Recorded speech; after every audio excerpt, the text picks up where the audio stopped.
Hospital Corpsman has sailed the 7 seas, has marched and/or patrolled alongside of his Marine sisters and/or brothers, and has even donned flight suits to take to the skies with our aviators. But as you heard earlier today, let us not forget that even before the inception of the Hospital Corps, there was a U.S. Navy sailor that wore the title of Loblobby Boy, Surgeon Steward, Pharmacist Mate, Apothecary, and so forth. These docs that came before us helped to maintain dominance on the waves, undersea, and in the skies. They projected strength overseas while protecting our shores here at home. And today, shipmates, due to your bravery and service, and today's shipmates, due to your bravery and service, you helped to maintain that dominance. For the last 20 years, our nation has been at war, and some might say we still are at war. But in these hard and trying times, you all stood up and said, "Send me." Some of y'all were just being born, or not even born at all. Some of y'all were just learning to walk and or talk. Some of y'all might have been sitting in a classroom. And then there's some old geezers like me up here that were already adults when our nation was attacked by terrorists. But one day you all woke up and you decided to put on the cloth of a U.S. Navy sailor that specializes in taking care of our sick and wounded. You dedicated your life to a purpose much bigger than yourselves. Some of y'all might be the first in line of your family to join the service, and some of y'all might be following a long tradition of service to this nation. Either way, I personally thank you and commend you for your selfless service. Now you're sitting in the audience and you're thinking, well, they better not send me anywhere. Let me let you in on a little secret. You are Hospital Corpsman. You are a war-fighting machine. And you need to remember that your purpose for the citizens of the United States of America is to stand toe-to-toe with evil and to laugh at the face of death.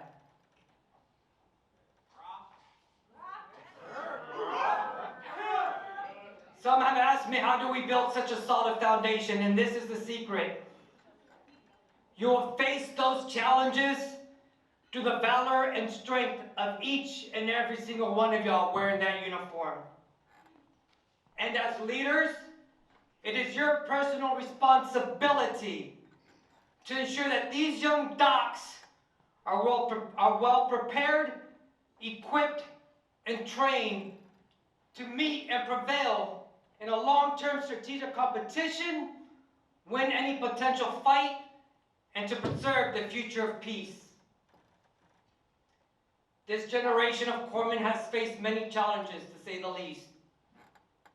And although our nation and our Navy has made great strides, let's all be a little bit honest to ourselves. We all know we can do better. And this generation is demanding that. And for that, shipmates, I thank you. You young sailors sitting out here today are the reason I was able to retire a much better man than I could have ever imagined. You all challenged my skill set and my mindset, and I would not have been as successful if it wasn't for the demand of accountability my junior docs expected out of me. For those shipmates in the audience who I have the pleasure, I should probably better say the displeasure, of serving alongside me or underneath my leadership, have often heard me ask you this one question. What is it that you expect out of me as your leader? I once had a young junior corpsman come up to me one day when I was in HM1 stationed at 1st Dental Battalion and look me square in the eye and tell me, HM1, you're not meeting my expectation. At that moment, it was the right kick in the butt that I needed to remind myself that I was here to serve them. And that comes with building a team that trusts each other, knowing that we're all here to succeed and prevail. Michael Jordan was once asked, who is the greatest basketball player of all time? You or Kobe Bryant? And his response was this: you're asking the wrong question. The question you should be asking is, who is the greatest team of all time? Because even someone like Michael Jordan, with all his MVPs and his trophies, understood that it took a team to win a championship. Just like our core, it takes all of us to be the best. When I was a young sailor just making it through Corpsman A school, followed on by field medical service school, and then eventually hitting the fleet, I never quite understood why we had so much repetitive training. I often recall myself asking my leaders and our instructors why I needed to place that IV for the 10,000th time.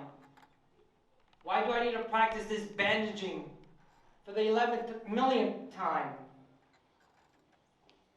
Why did I need to keep on practicing stuffing wounds and applying tourniquets? SAM splints? I had it down. I wanted to learn more. We wore the title of doc, so I wanted to be this doctor in my head. I heard about chest tubes, intubation, crikes. But some of my senior personnel instructors, we're all gonna laugh, would just tell me to shut up and do as I'm told. I'm sure we've all been there a time or two. They would also tell me you never know when you might need to use these skill sets in the dark or under fire. You need to rely on muscle memory, because in those moments you don't have time to think, you just react. I was also told you never know when you might need to use these skills even when blinded in the middle of a firefight. And I thought, what an exaggeration of a story. No one could ever do that. But if you may, let me read you a story of a young corpsman that I came to know. In Korea, on the night of October 12, 1952, when his platoon was pinned down by heavy enemy machine gun and automatic weapons fire forward of the main line of the resistance, this corpsman unhesitatingly moved about the devastated area to administer first aid and to lend words of encouragement to the many wounded Marines.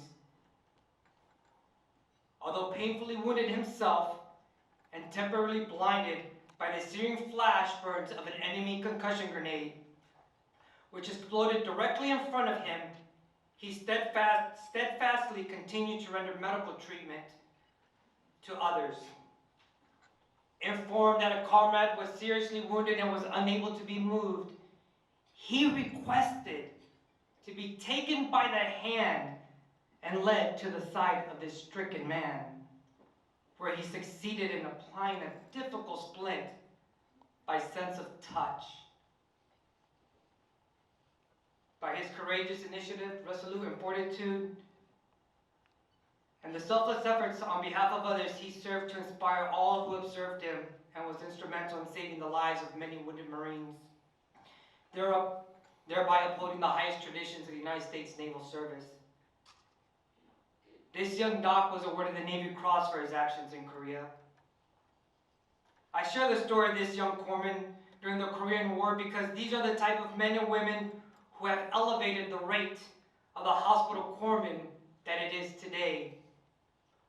These heroic actions have been used to inspire many generations of corpsmen, to include myself.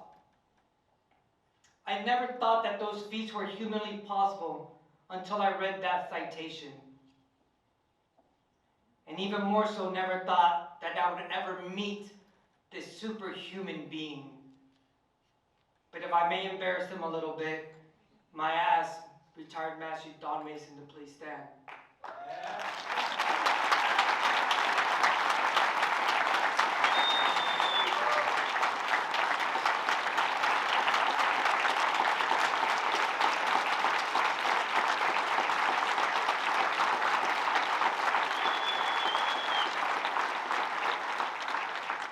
Master Chief, thank you for inspiring many generations that came after you. You set a standard that is still almost humanly impossible to meet. But then again, that's why we're the best rate. Because us as HMs, in my humble opinion, do the impossible. And it's an honor to have you here this evening with us tonight as we celebrate 124 years. And a bigger honor for all of us who wear the cloth of a U.S. Navy sailor to be allowed to call you our brother. You have elevated the legacy of the Hospital Corps, and we thank you all for that. Famous NFL football owner of the greatest team that ever hit the gridiron, that of Coach Al Davis, once said. Just the greatness of the Raiders lies in their future. Just like the greatness of the Hospital Corps' future lies in you young corpsmen. You are the future. The Hospital Corps is in your hands now. And you all have the best opportunity to make it the greatest the Corps can be. There has never been a more clear and louder generation than the one that we have in front of us today. The innovation, equality, and the demand for accountability is remarkable. Know that your voice can be heard at the press of a button, but with that comes a responsibility to speak truth and just. That way your voice does not fall on deaf ears. As you look towards the future and stand ready to face those dark clouds that are forming over the horizon, you must look to your fellow shipmates to the left, to the right, in front of you, and behind you. And you need to ask yourself just one simple question every morning you get up to go to work. Have I done everything I can to instill the confidence in my fellow brother and or sister that I will not fail them when we meet those challenges, whether on the battlefield or in the fight for equality and justice? As hospital corpsmen, you need to not only advocate for your patients, but also for yourself. Mental health illnesses are illnesses that can affect any of us regardless of rank, race, religion, creed, or any other reasons. And for my young brothers and sisters, or even older ones sitting in the audience, suffering in silence, I hear you. That is why my wife and I dedicated our lives after retirement to starting the No Shame Warrior Foundation to bring to the forefront mental health issues, remove the negative stigma surrounding asking and receiving the proper treatment, to prevent suicides, and to de-glamorize negative coping mechanisms. I truly hope you all come on this journey with myself, my wife, and the other countless of No Shame Warriors out there. Always remember this part of your Hospital Corpsman pledge. I dedicate my mind, I apologize, I retired last year. I dedicate my heart, mind, and strength to the work before me. Thank you once again for having me. Happy 124th birthday, docs. HOOYAH!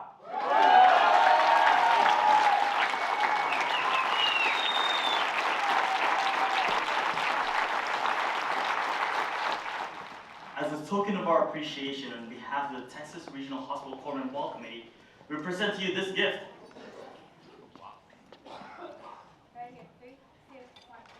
I'm gonna have to ship this. I don't think they'll let me put this in the carry-on, right? It's a replica. It's a replica.